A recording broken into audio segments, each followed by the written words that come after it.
Most people think good conversation is about having something interesting to say.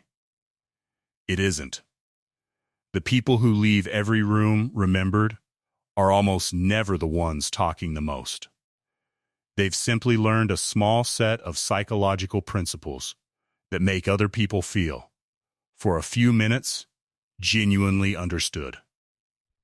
Subscribe before we go further. By the end of this, you'll notice exactly what's missing in most of your conversations. Part 1. Psychologists call it reloading the moment someone stops actually listening and starts mentally preparing their next sentence. Almost everyone does this. Almost constantly. And almost everyone can tell when it's happening to them. Real listening means letting go of your next point entirely, even if it means losing it.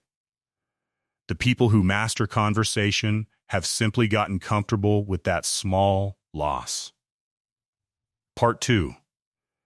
Dale Carnegie noticed it decades ago, and neuroscience later confirmed it. A person's own name activates a unique response in the brain, different from any other word they hear.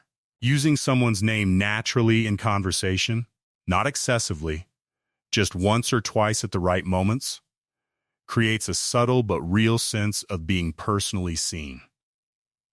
If you've ever instantly liked someone just because of how attentively they listen to you, hit like right now. Because what I'm about to explain is exactly the mechanism behind that feeling. Part 3. Most people ask one question, receive an answer, and move on. Master conversationalists ask a second question, built directly from the answer they just received. This single habit signals something rare: that you were actually listening, not simply waiting for your turn. It's the difference between "how was your trip?"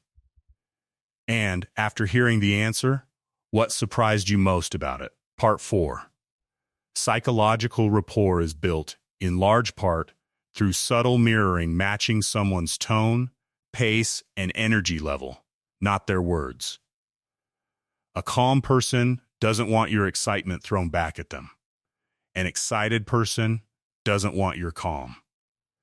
People feel comfortable with those who feel, even slightly, like a reflection of themselves in that moment. Subscribe if this is resonating. Next week, we go deeper into reading someone's actual conversational energy in real time. Part 5. Almost everyone rushes to fill a pause. Skilled conversationalists let silence exist without panic.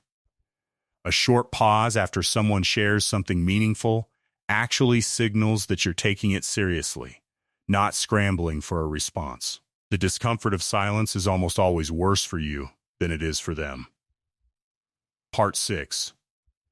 Psychologist Arthur Aron's research on closeness found that mutual, escalating self-disclosure, sharing something slightly more personal than strictly necessary, builds connection faster than almost anything else.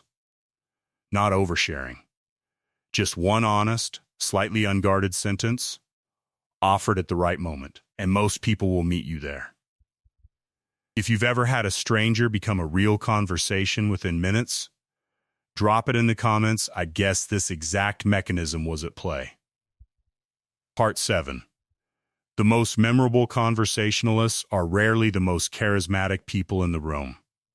They're the most curious, genuine. Specific curiosity about another person's actual experience is nearly impossible to fake, and people can feel the difference instantly between real interest and performed interest. Closing. None of this requires being naturally outgoing, quick-witted, or endlessly interesting. It requires attention, actual, present attention, given fully to one person at a time. That is the entire art. Everything else is decoration. Hit that like button if this changed how you'll walk into your next conversation. Drop in the comments which of these 7 do you already do naturally, and which one do you need to practice. I read every single one. Subscribe before you go. We go further into this next week. Until then, ask the second question. Just try it once today.